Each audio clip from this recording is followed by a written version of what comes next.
Ladies and gentlemen, we've got to talk about Clubhouse. Yes, Clubhouse, the new social media app that is sweeping the nation, nay, the world.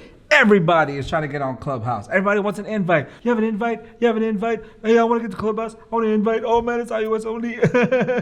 I mean, it is insane how much Clubhouse is blowing up. The other day, I think one of the biggest interviews in recent history was done right off the fly at Clubhouse. It was Elon Musk interviewing the CEO of Robinhood. And if you know of any news that's been happening here recently, that is a massive deal. So Clubhouse is really fun, and I'm not gonna lie, it is super addicting. I've been on the app now for about a couple of months, and I cannot stop hanging out there. And I believe the Clubhouse could be a creative way for creatives like you and I, for graphic designers like you and I, for freelance designers like you and I, to be able to connect with people, to grow your network, and to expand your influence, and at the long run, be able to get some clients and get some jobs. But before we go into that, welcome to Abrot Creative, and my name is RR Abrot. We like to give tips and tools to graphic designers so that you can get started with your graphic design career. So what is Clubhouse? Well, Clubhouse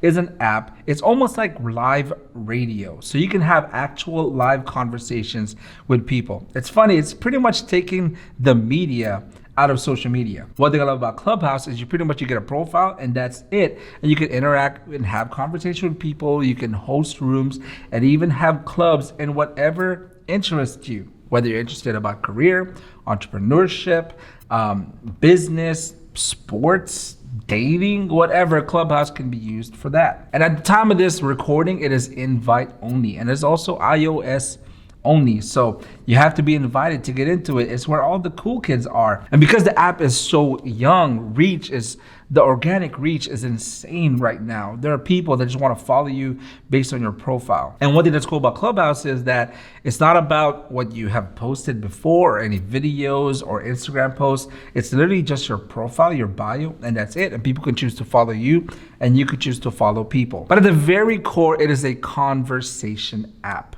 Now, there are some potentials for it to be like live radio someday where callers can come in, but it's really about having conversations with people.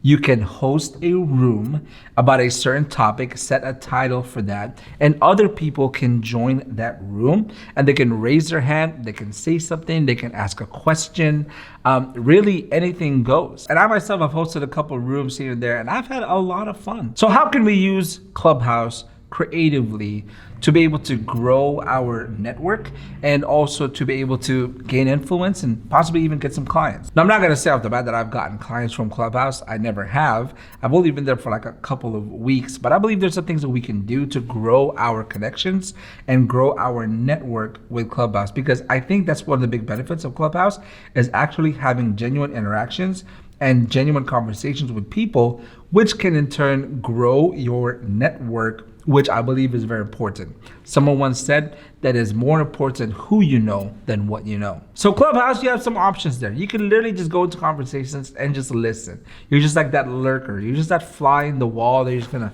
sit there and just listen to everyone. I find that that's what I usually do when I'm like washing dishes or anything. I just have an AirPod in my ear and I just listen to people talk. And a lot of times they usually just kind of talk about themselves. But the one way that you can grow your network, and for some of you introverts, you may hate this, but you've got to talk. And in Clubhouse, the way to talk is to raise your hand. So whenever there's a conversation that you're interested in, and maybe there's an opportunity to talk to a designer that you look up to, if you want to make some certain connections, you've got to hit that button and raise your hand and say something. Maybe you want to ask a thoughtful question, or maybe you want to put some input in there that can help the conversation move along. Just keep this in mind when you raise your hand, especially for those like me who really think about what they just said. Like if I were to say something stupid, I remember it years from now. But one benefit of Clubhouse is this: none of it is recorded. Of course, unless you're like some important political figure or whatever, they're gonna try to record it.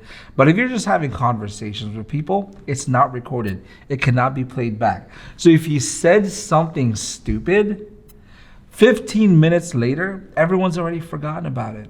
And besides, everyone's worried about themselves anyways. If we could just be frank, let's not be too worried about what people think of us, because to be honest, people aren't thinking of us. They're thinking of themselves. How do I know that? You're probably thinking about yourself right now. We all have our own stuff that we need to take care of. We all have our own worries. And so we shouldn't be that worried about what people think about us. Now, of course, you want to try to say something thoughtful, say something smart, but also you want to say something real. Don't come out there and be a poser or fronting. I don't know what the slang is now. Don't go out there and just kind of show off and always just talk about yourself. Be genuinely interested in other people and have conversations with other people. And when you do that, people will want to connect with you. The next step is to start rooms, and then you can start the conversation. A good way to do this would be to have a co-host, and maybe you have a friend or someone that you regularly reach out to. You want to just have a conversation, and people can add into that conversation, and you want people to add into the conversation. And these are some ways that you can kind of grow your expertise, grow your knowledge, and also grow your influence and grow your network and get some connections.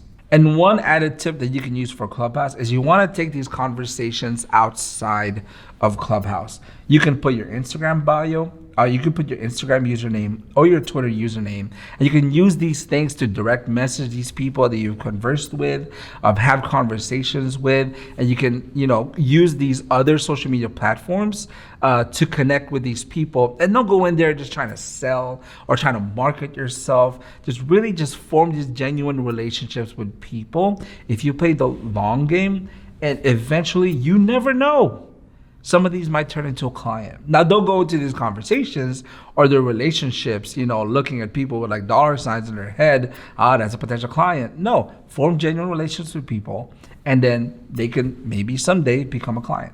But there is one warning I like to give about Clubhouse. A lot of us have the tendency of what we call paralysis by analysis. I love using Clubhouse to learn. I like to learn about YouTube. I like to learn about business. I like to learn about leadership. Whatever I'm interested in, I like to learn about that. But with Clubhouse, or even with any other videos, even with like YouTube videos, like the ones some of you have probably watched that I've put out, we become paralyzed just by analyzing and by learning. We always want to learn. And by the way, I love to learn. I encourage everyone to keep learning. But there has to come a point where you've just gotta go out and do it. If you've been wanting to start a freelance career, starting to be a graphic designer, then you just gotta do it. If you've been wanting to put out content, do it. If you've been wanting to start a YouTube channel, you've just gotta do it. The best way to learn is to do something. Yes, you can learn by listening. You can get some tips here and there, but if you don't apply it, it's all a waste of time, and you're really just wasting your time over there in Clubhouse. Well, anyways, guys, I just want to give my thoughts about Clubhouse. By the way, I know that Clubhouse is invite only and it's iOS. If you would like an invite to Clubhouse, I have 2 available right now for any people that watch my video. All you have to do is reach out to me on Twitter and say, hey, I watched your video on YouTube. Do you still have a Clubhouse invite? What I'll do, if you're the first 2 people, I'll go ahead and give that to you. Just make sure you have an iPhone, because if you don't, then I just end up wasting my invitation. And if you, let's say we're not the first 2 and you reached out to me, if I have any more, I'll go ahead and give that to you. I want to connect with people over there. I want to have conversations with people over there. So reach out to me on Twitter, at Abrot, and I'll see if I can get you a Clubhouse invite. Here's a question. Do you have Clubhouse, and how are you using it? Please post in the comments below. If you do have Clubhouse, connect with me. My name is at Abrot. I would love to have conversations with y'all over there. Click the like button, click the subscribe button, and I'll see you next time. Peace.